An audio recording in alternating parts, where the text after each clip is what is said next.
Welcome to Public Domain Video Theater presented by the great detectives of old-time radio. From Boise, Idaho, this is your host, Adam Graham.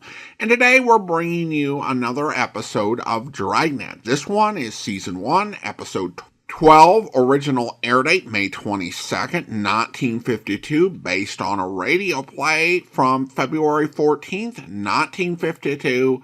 Let's go ahead and watch. Gentlemen, the story you are about to see is true. The names have been changed to protect the innocent.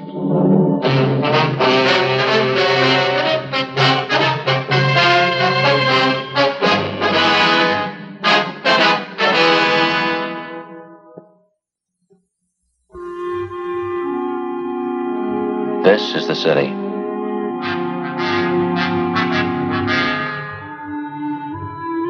One of the biggest in the United States. Spreads out in all four directions like a broadloom rug. To the south and west, it's the downtown business district. To the east, the industrial area. Los Angeles, California. It's pretty much like your town. This is a Spanish priest, one of the city's founders. It's changed a lot since then.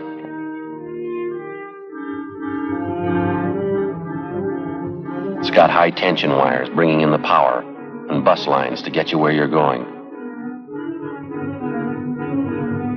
It's got railroads and freight yards.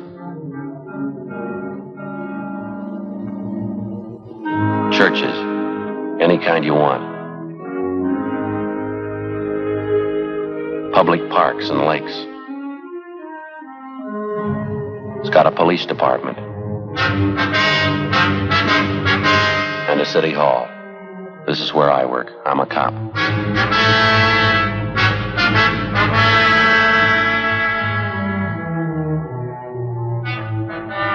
It was Thursday, July 17th. It was sultry in Los Angeles. We were working the day watch out of robbery detail. My partner's Ed Jacobs. The boss is Captain Didion. My name's Friday. It was 1:35 p.m. when we got back to the city hall.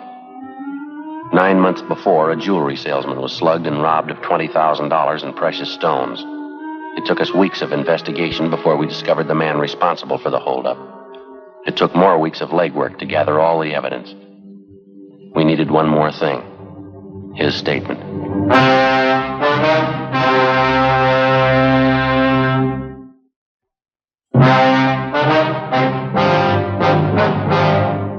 You want to call the captain? He said he'd be in the corner pocket. I'd still like to know what this is all about, Sergeant, dragging me down here in the middle of the day. Hold it a minute, Garvey. Yeah, thanks. Hi, Skipper, this is Jacobs. We just got back. Yeah. All of them? Good. Right, we're in your office. Yeah, thanks. The others check in all right? Yeah, I just got back. Worked out fine. Would you please explain what this is about? Why have you brought me down here? We think you know why. I don't. I haven't any idea. You take me away from my store on a busy day, you put a police guard on it, you insist on bringing me down here. What's it all about? Now tell me. You tell us, Mr. Garvey. Tell you about what? The jewel robbery 9 months ago, the holdup. What holdup? My store hasn't been robbed. We're talking about your friend, Thomas Ashley. Ashley? What about him? We think you remember it 9 months ago, the parking lot back of the building down on 4th Street. Oh, yes, surely. Some holdup man slugged him, stole his case of samples. I remember it now, yeah. Poor Tom. The thief made a big haul, didn't he? Unset diamonds, $20,000 worth. Yeah, I remember it now. I don't think Tom's gotten over it yet. I was a jewelry salesman for the same company at the time. You know, the same company Tom was working for, I mean. Yeah, we know. Some of the big bosses thought Tom had a hand in it. They figured it was a put-up job. Nothing was further from the truth. That's so? Of course, I know Tom. Close friend of mine. He wouldn't be mixed up in a deal like that. Tom and I worked out of the same office for years. We've had him over to the house for dinner. We've even been on vacations together. One of the most honest men I know. You sure about that, are you? Of course I'm sure. Say, that isn't why you called me down here, is it? You don't think Tom had anything to do with that robbery, do you? You don't think he was in on it? He had nothing to do with it.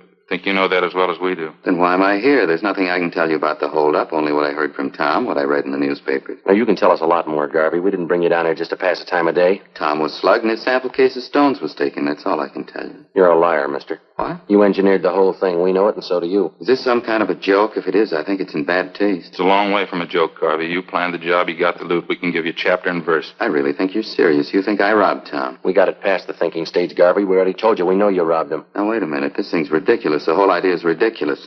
I don't know who gave you the so-called information on me, but it's wrong. Nothing further from the truth. Nobody gave us the information. We got it ourselves. You're really serious, are you? I robbed Tom, and you can prove I did. You're getting the idea. I don't know what to say. It's fantastic. I robbed my best friend, Tom Ashley, 9 months ago. I have $20,000 worth of diamonds, and you can prove it. Every bit of it. What about it? I think you're out of your mind. My name is Ernest George Garvey. Are you sure I'm the man you want? There couldn't be a mistake. There's no mistake. This thing would be funny if I didn't think you were serious. Let me ask you just one question. Maybe that'll clear it up for you. Yeah? If I held up Tom Ashley, how is it he didn't recognize me? You know better than that, Garvey. What? You didn't hold up Tom Ashley yourself. You had someone do it for you. Oh, cloak and dagger, huh? I'm afraid this is getting a little too wild for me, Sergeant. Maybe you can waste your time making ridiculous charges. I can't. I'm going back to my store. It's a weak bluff, mister. It's not going to do it. Excuse me. Are you sure you two men haven't been drinking? Sit down, Garvey. I told you I'm going back to my store. Sit down. You have no right to keep me here. Ridiculous charges. You think I'm one of those cheap hoodlums you're used to dealing with? Now, come off it, mister. You got a $5,000 car and a $40,000 home. That doesn't rate you a special treatment. You're a thief. You know it as well as we do. I don't have to take this from you. You haven't got much choice, mister. We just finished 5 months' legwork proving it. Proving what? Sit down. You engineered that holdup. We know who you got to do it. We know how it was carried out. We know how you planned on disposing of the diamonds. We know who your fence was. We know what the split was. We know what you did with part of the money. We know how much you got left. Is that right? Yeah, that's right. What can I say? I don't even know what you're talking about. Any way you want it, Mr. Garvey. Maybe you'd like to tell me why I did all this. You know it better than we do. No, I mean it. Tell me. You weren't making enough money at your job to suit yourself, suit your wife either. It's pretty good. Marilyn get a big kick out of that. All right, mister. We can wait it out as long as you want. We spent 9 months on it already. Another few days aren't going to make that much difference. Just as a matter of curiosity, how'd you first start off on this tangent? Whatever gave you an idea that I had anything to do with the holdup? When you started to spend money, new car, new office for yourself, new fur coat for your wife, transferred your 2 children to that private school. That makes a holdup man out of me because I wanted to send my kids to a better school? Where'd the money come from? Can you explain that? Don't you think that's my business, Sergeant? Where I get my money, what I do with it? Not when you get it stealing. I'm afraid you're going just a little too far. You insist I'm a thief, I'm going to insist you prove it. All right, have a look over here, Mr. Garvey. Yes? Some of the reports in the investigation, reams of them. They cover everything from the time of the jewel robbery up to late yesterday. Now, it's all right there. Everything from the crime report to signed statements. How could that concern me? 3/4 of the stuff concerns you. Have a look for yourself. I still can't get it straight in my mind. What makes you think I had anything to do with that robbery? Do you know what this is, Garvey, this machine here? No, some kind of recording apparatus. That's right, it's a tape recorder. You've been taking down this conversation. Why? No, not this one. We've been recording every conversation that took place in your office for the past 4 months, every word. What do you mean? Just that, Garvey. Every time you talked on the phone, every visitor you had, it's all down on tape. 25 reels of it. Interesting. Is that supposed to frighten me? We don't care if it frightens you or not. Something else. Yes? Reports on what you've been doing for the last 4 months. Daily reports, every movement you made. Is that so? Everywhere you went, everyone you talked to, everything you did. You like to hear a sample? This must be some kind of a joke. That's the only explanation I can think of. May 12th, Thursday. Sergeants Bitteroff and Rafferty. Those are the 2 officers that were tailing you at the time. You checked in at your new office at 9:38 a.m. At 10:03 a.m., you had a visitor, a Kenneth Tyson. You talked to him in your office. Conversations recorded. Tyson left at 10:18 a.m. At 10:32 a.m., you left your office. If you're trying to impress me, I'm afraid it isn't working out very well. Care for a cigarette, Garvey? Well, thanks, I have my own. All right. I've wasted enough time. Exactly what's the point of all this? It's pretty simple. You're responsible for a robbery. We can prove it. We're giving you a chance to make a statement. It's nonsense. Is it? Of course. People following me, checking everything I do, where I spend my money, where I send my kids to school. What's it all about? It doesn't make sense. Okay, Garvey, we've said it before. We can wait it out as long as you want. Look, let's get this thing straight. Let's go back to the beginning and take it step by step. Okay, fine. The holdup was last fall, wasn't it? Sometime in October? October 7th, Monday, 5:20 in the afternoon. All right, now just what am I supposed to have done? None of your vague references about a new coat for my wife or where I send my kids to school. Let's have some facts. Joe? All right, Garvey. You went to work as a jewelry salesman for the company 10 years ago. Your friend Tom Ashley, the victim, started the same year. The two of you have been pretty close friends. That's right, I told you that. We'll skip the rest of your background for now. 2 weeks before the robbery on September 24th, you had a meeting with a Kenneth Tyson. You met him in a cafeteria on South Broadway. Tyson's 19 years old. He lives with an older sister. He works in a gas station on Olympic Boulevard. He's done some work in your car for you. That's how you happen to know him. Yes, I think I remember the boy. I don't know him well, though. I don't recall the meeting either. You know the boy very well. At the time of the meeting, you promised him $1,000 if he'd hold up your friend Tom Ashley. Ridiculous. Tyson agreed to it, and you briefed him on the plan. The following day, you gave him a gun, a .32 caliber Smith & Wesson, serial number 362744. Nonsense. Where did you get that information? Tyson. He's lying. Believe me, if he told you that, he's lying. Is he the one who robbed Tom? October 7th, at your direction, he was in the parking lot behind the Hunter Crosswell building. Tom Ashley came out to get in his car. He had a case of sample diamonds with him. Tyson held him up, slugged him, took the stones, and got away. Of course, it's obvious. Tyson's trying to say I put him up to it. He's trying to get out of it that way. I'm afraid not, Garvey. The boy couldn't have carried off the holdup by himself. Of course he could. It's obvious he's trying to cover up. There were 6 people in the company you worked for who knew that on Mondays Ashley always took the case of sample diamonds along when he made his calls. Only on Mondays. You were one of the people who knew that. I suppose you've considered the other 5 people? They were all checked out at the time. They were all cleared, you along with them. Well, I'm not clear anymore, is that it? This young hoodlum Tyson, you're willing to take his word over mine. After the robbery, he took the case of diamonds to you. That was the next day. You paid him $500 and promised him the other $500 when you got rid of the stone. Oh, I suppose I've gotten rid of them, or do I still have them? Which? 2 months after the holdup, you contacted a fence up in San Francisco. You drove up there and sold him some of the stones. He broke them up, and then he sold them. We know who he sold them to. We know what he got for them. This Spence, he's supposed to be another good friend of mine? You're still doing business with him. His name's Fred Lawrence. It's a new one on me. I don't know any Fred Lawrence. Can't even recall the name. Maybe this will help you, Garvey. Listen to him on the tape recorder. What's all this about? Phone conversation, Garvey. One of the things we recorded from your office. Let's see, this one was on March 18th. I always thought wiretapping was against the law, or do you pay any attention to that? We didn't tap your telephone line. We recorded everything from dictagraphs we installed in your store and back in your office. They started recording the day you moved in. That was March the 1st, wasn't it? I don't know why you're telling me. I can sue you for that, you know. I can sue you for your last dollar. All we're concerned with right now is Fred Lawrence. You say you don't know him. I'd like to have you listen to this, recorded March 18th in your office. All right?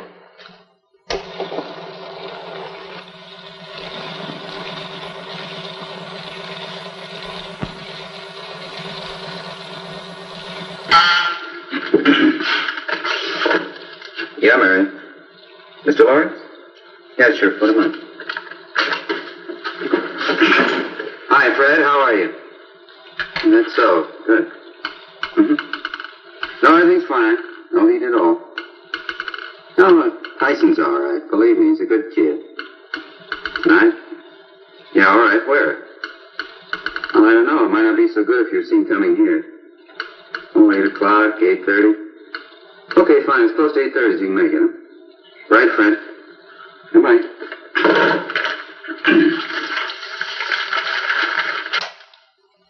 You recognize that, Garvey? Garvey? I understand they can do clever things with tape recorders nowadays. There's a way of piecing words together, isn't there? They can record your voice and then fix the tape, take a simple sentence and change the words around to mean just the opposite. You can examine the tape if you like. We didn't make a splice in it. All you'll find in it are the usual factory splices, just the way it came from the manufacturer. What difference does it make anyway? Nothing criminal about that conversation, nothing at all. You told us a few minutes ago you didn't know Fred Lawrence. You never heard of him. On that recording, sounds like you know him pretty well. It's a fairly common name, wouldn't you say? Must be quite a few Fred Lawrences. I didn't happen to remember the name right off. How about Tyson? What? Tyson. You told us you didn't know him well at all. I don't. Didn't sound that way on the tape. You were telling Lawrence he was all right. You said, believe me, he's a good kid. How about it, mister? How about what? Is this some kind of a frame? What are you trying to make me say? We're not going to make you say anything, Garvey. We work robbery detail. That's the job, robberies. They pay us to clean them up. I can pay you.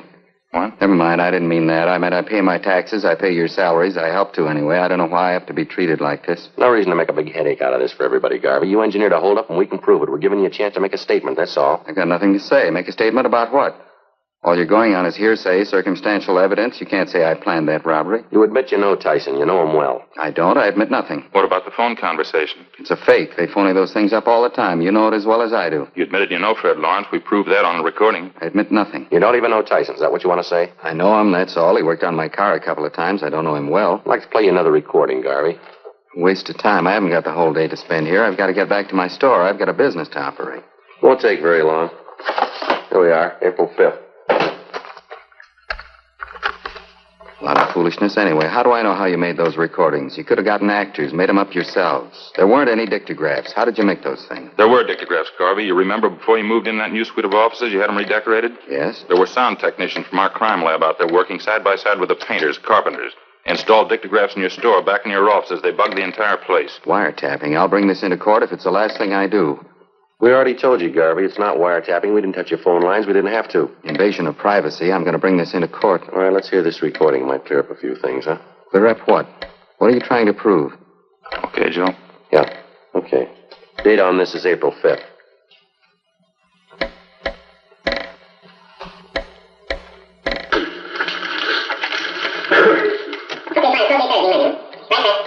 Come on in, sit down. Okay, thanks. Well, how have you been anyway? Pretty good. I'm trying to get a hold of you the last week or so. Hard to do. You're not in very much. Yeah, pretty busy, Ken. That time of year, you know. Keeps you going. Well, I don't want to waste any time. I'd like to know how the deal's working out, though. Going back east to Albany next month. I'd like to get the rest of my money if I could. Just like I told you the last time, Ken. I'm sending the stuff north out here in a couple of days. Yeah, I know. That's what you told me before, but it was a pretty heavy job. I could use the money. I mean, if it wasn't so heavy, I wouldn't mind, but, well, I got it coming, I think. Of course you do, Ken. There's no question there. It's just that I haven't got it right now. Believe me, you'd have it in a minute if it was mine to give. Yeah, but that was the agreement, wasn't it? 500 before the job, 500 after. Happened last October. That's a... How about it, Garvey? What do you say? Ridiculous, that's all. Obvious fake. You can look at the tape if you like, inspect it. You can check every one of those 25 reels. We'll play them for you if you want. Fakes, bad ones at that. Now, look, I'll give you both a chance. Either you book me in on a charge or else release me. You try booking me in and I'll sue you for false arrest. I'll break you. I'll sue you blind. I promise you that. Yeah. Release me and I'll get back to work. I'll forget all about it. Now, you name it. Which one? Book me in or release me? That's fair enough. You're giving us a choice. You bet it's fair. You could get in a lot of hot water. Now, it's up to you. Which one? You ran a bad bluff, mister. What? We're booking you in.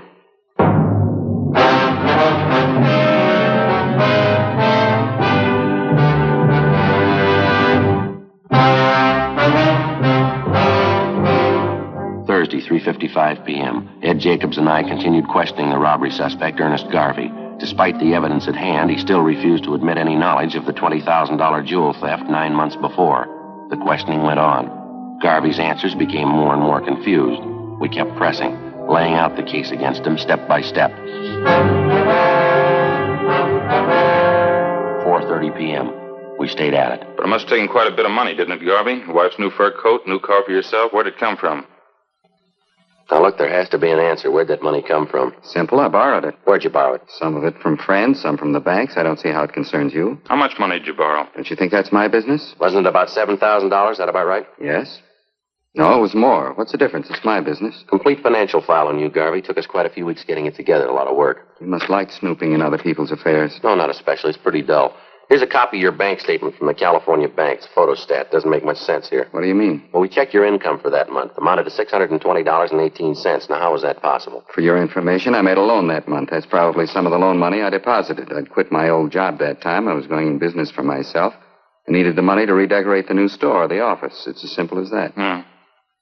Photostat's your loan papers right here. The loan was for $2,000. Yes? A month before, February, you borrowed from another bank. Let's see. That was for $3,000. Made another one in April, too. That was for $1,500, different bank again. Yes, that's right. Do we have to go over this line by line? In 3 months, you made bank loans for $6,500. Now, besides that, in the same 3 months, you earned a total of $1,713.88. Now, together, that makes $8,213.88. What's the point? Copies of your bank statements, Garvey. You have 5 different savings accounts in 5 different banks. How do you explain that? Garvey, any explanation? It's almost 5 o'clock. Can I use the phone? I have to call my wife, let her know. All right. We'll have to listen in on the extension. The conversation will be monitored. Go ahead, I don't care. Okay. You dial 9 to get an outside line. Oh, yeah.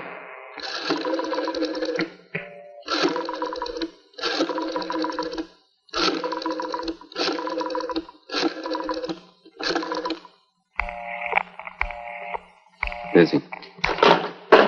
Photostats there if you want to examine them, Garvey. I see them. Well, you want to give us an explanation? You only had $8,200. How could you bank $11,000? It had to come from somewhere. Purely a personal matter, that's all. I borrowed $3,000 from a brother of mine, lives back in Minnesota. You'd already made 3 loans. Why'd you have to borrow from your brother? You mind telling us? Yes, as a matter of fact, I do mind. Well, it still doesn't balance the books, Garvey. You earned and borrowed $8,200. You got another $3,000 from your brother, you say. That's $11,200. You banked $11,000. Yes, that's right. Do you always have to repeat? That'd leave you with $200. Did you and your family live for 3 months on $200? Why not? That could easily be. A lot of people do it. Yes, sir, but not your family. I'm getting sick and tired of this. You trying to tell me you know my family better than I do, what they eat, what they spend, what it takes to support them? We've been on this thing for 9 months, Garvey. We've put in a lot of hours, and we know your family pretty well. If you like, I'll tell you the last time you ordered steak from the meat market, when you paid your gas bill, the last time your wife bought a pair of shoes. I guess this is standard procedure for you, threatening people? We're not threatening you, Garvey. We're giving you facts. Another file here. It took us over a month to get this one together. Complete record of your expenses from February 1st. Covers February, March, April, May, and June. I hope the police department has a good lawyer, Sergeant. You've got fair warning. I'm going to sue you for your last dollar. Now, you say you and your family lived 3 months on $200. That doesn't jibe with what we've got.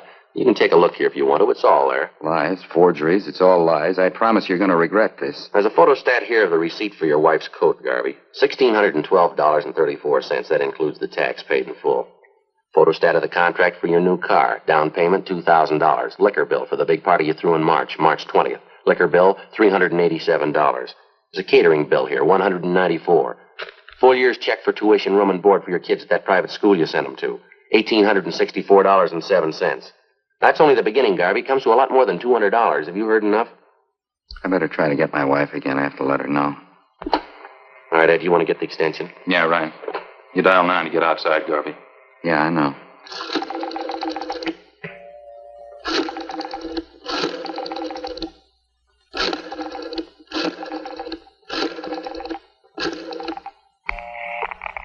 Still talking.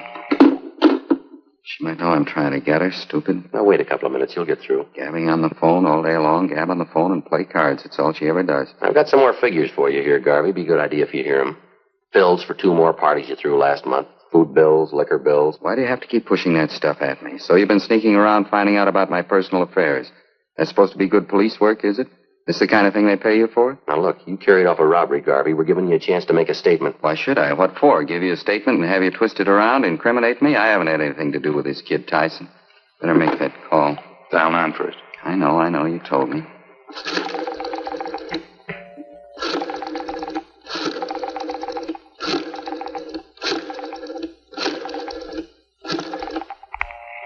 What's wrong, Garvey? What's the matter with her, stupid? She ought to know I'm trying to get her, stupid. Dial 9. I know.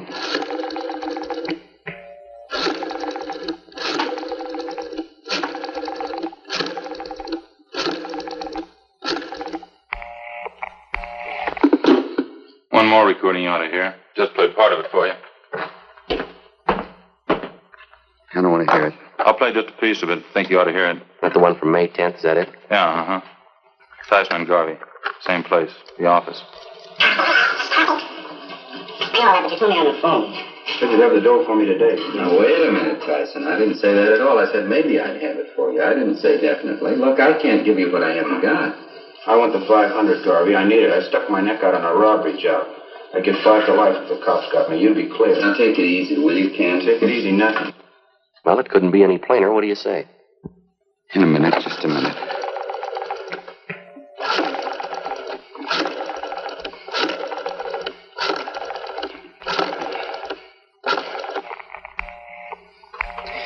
She was never satisfied. She never could be satisfied. Always more. She always had to have something else. How do you mean, your wife? Playing cards and gabbing on the phone, that's all. She kept writing me day in and day out. I wasn't making enough money. She didn't have any clothes. The kids ought to go to a better school. We ought to have a new house. On and on and on. I ought to go in business for myself, make money, lots of money, same thing all the time. Talk, talk, talk. There's only so much you can take. You figured the robbery had solved the problem, is that it? I guess so. I'd have tried anything just to shut her up, get her off my back for a while. I guess you got Tyson, huh? The other man, too, Fred Lawrence. They were picked up this afternoon. Lawrence at the airport, Tyson in a show downtown, all 3 of you. What about your wife, Garvey? She know you planned the robbery? I didn't tell her. I think she knows, though. Pretty sure she does. Maybe she'll be satisfied now. Lousy money. She had to have it. Didn't even leave me enough to pay off that kid Tyson. Private school for the children. Wall-to-wall carpets in the house. New dishwasher, new coat, new car, everything. She just had to have him. Want to take me, book me in? I don't care. All right. We'll stop off down the hall. Take your statement. Sure. I don't care. All right, let's go. Oh, say, just a minute, huh? Yeah? It'll only take a minute.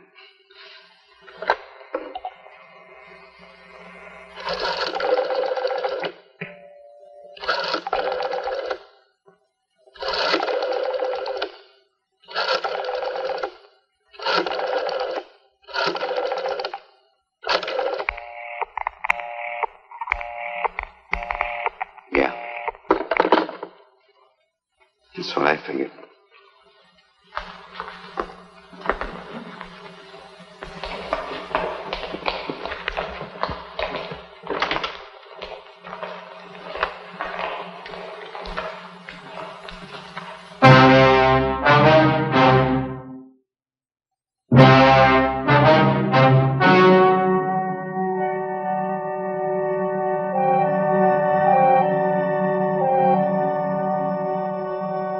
On November 4th, trial was held in Superior Court, Department 87, City and County of Los Angeles, State of California.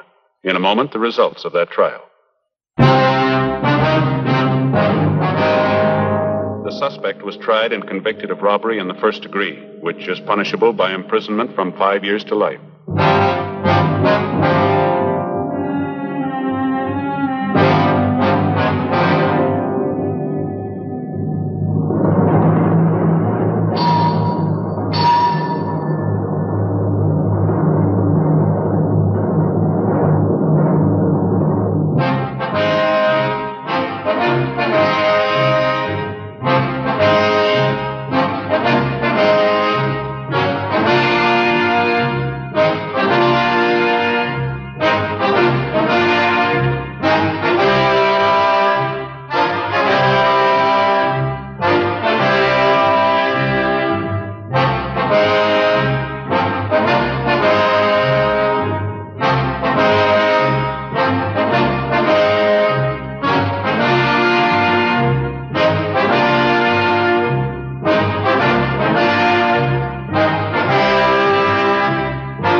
Welcome back. This episode contrasts well with the big cast. Both were dialogue-heavy three-handers that ended in a confession. The difference, though, is between a story that worked well on television in the big cast and one that didn't. It's not just the difference between a robbery and a serial killer. It's a difference between a story that is full of dramatic moments with a really dynamic script and an episode where three guys sit in a room and argue about financial statements. As Friday himself said, a lot of this is just plain boring. And it's not particularly compelling. They're not dealing with a clever criminal, just a people-pleasing, incompetent weasel whose clumsy attempts to cover up the fact he was spending the robbery money made him look even more guilty. The radio episode is strengthened by the claustrophobic feeling of the audio, and elements like the phone call loom larger in that format. On television, though, much of this just falls flat. This isn't to say that the episode is all bad. The actors are all very competent and play well off each other. There are also some nice camera angles that hint at our suspect's anxiety underneath his bluster. One appeal of making this may have been the need to rush the schedule to get all 14 episodes of this season out while still trying to learn the ins and outs of television production and dealing with the death of the series co-star. Episodes with limited actors and scenes move that process along. Television was still experimental, and this experiment showed what didn't work. While it doesn't rank with the worst Dragnet episodes ever made, it's easily the weakest circulating episodes of Dragnet's first season. Well, that will do it for today. Thank you for watching. You can follow us on social media or contact me by email at box13@greatdetectives.net. And be sure to check out our website at greatdetectives.net. If you want even more video theater, be sure to subscribe to us on YouTube, the Apple Podcast Store, or Spotify. And if you're watching this video on YouTube, be sure to like the video. Finally, thank you to all of our Patreon supporters for their support. From Boise, Idaho, this is your host, Adam Graham, signing off.